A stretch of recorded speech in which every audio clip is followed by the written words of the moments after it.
Caps. My name is Leo Caswell, and you can find us online www.capsradio.co.za, and of course our social media pages are ready and waiting for you to give in your opinion, to give in your point on what we actually talking about. Find us everywhere at Caps Radio SA, at Caps Radio SA on Twitter, Caps Radio SA on Instagram, Caps Radio SA on Facebook as well.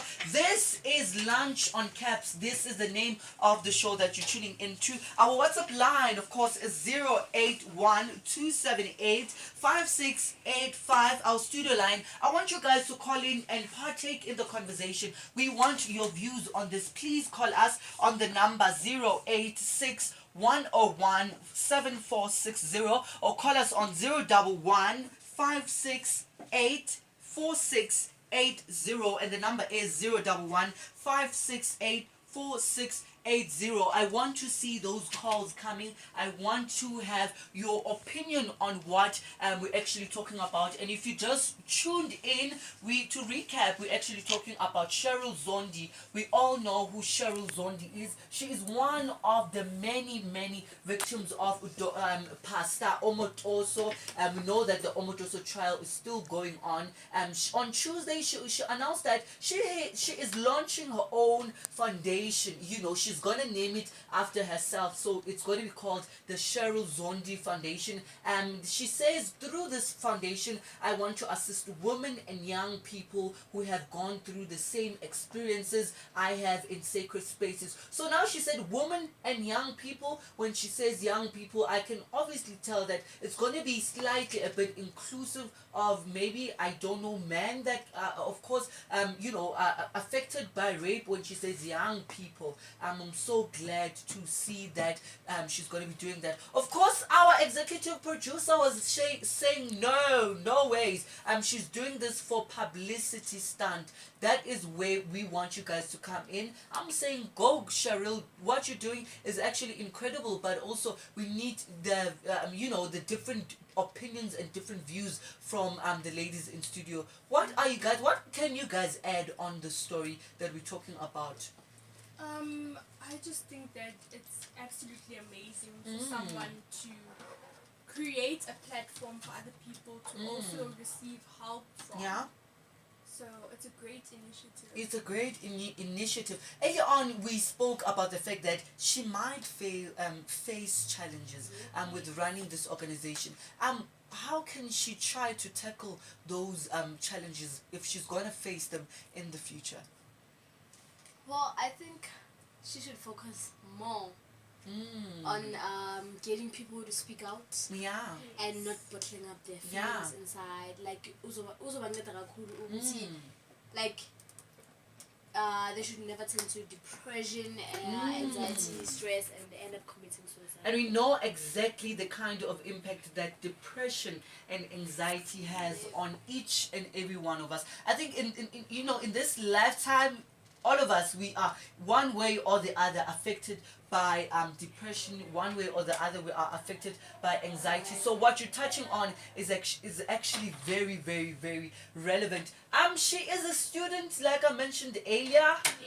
Do you think she's gonna be able to juggle the organization and the schoolwork? I think it's going to be very difficult for her with all the demands she's going to receive. But if she really, truly wants something, she can do it. But then, as you said, like, she'll have a team, like therapists and psychologists. Can I please ask this? Do you think her organization is going to be still standing in 3 years' time? Yes. Why do you ask such a negative question? It's not a negative question, I'm just asking. Why do you ask that question before I answer that very important question? I just want to know if it's really... like, she's serious now. Well, I strongly believe that the organization will go it'll be 3 years time, 3 years time, 3 years time, 3 years time, 300 years. Because we have different organizations that are already running and they're very successful. And we know the statistics of South Africa when it comes to rape, when it comes to gender-based violence. I get it, and but her organization. Yes, because there is such a high demand of organizations that are going to be helping women. And she's also going to be be receiving help from the government. And also I mentioned the fact of the Human Rights Commission. She's also going to be getting support from different institutions. It is going to be running because there is a need for such an organization that is run by a young woman, a 22-year-old, guys. Yes, A 22-year-old. Most of these organizations that are being run, I'm not saying they're not relevant, but they are run by people who are a bit mature. Let me not say old. I don't want to And offend people. to add on to that, personally, I really hope this organization becomes bigger than what it is. I really do. Well, it will be because not so long ago there was a kid from Rhodes University. Yeah. Oh, who was yes. raped. Yes. So like as she's at school, right? So like she'll help other people who will face the same situation. Who are facing, and I think she will relate a bit more to the young people. She will relate a bit more to the youth because she is young, and of course they will get to understand her point. They will get to understand her views, to say, what, I'm a female. This thing started happening when I was very, very young. And of course, I was following the trial very, very close. And it took her time to open up. It took her time to come out and say, what, actually, I am facing this. Which, to me, that is a problem. Why are we having a culture when women, are being raped, or this gender, based violence? Why are we having a culture where it's so hard for women to talk?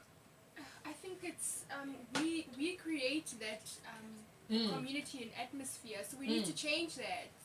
We definitely need to change that. And after the break, I want you to actually go deeper into that, and I'll also give Zinhle, a platform to, further elaborate on that. We are still Caps Radio, www.capsradio.co.za. Everywhere we are Caps Radio SA. Let me go to an ad break. Coming back right after this.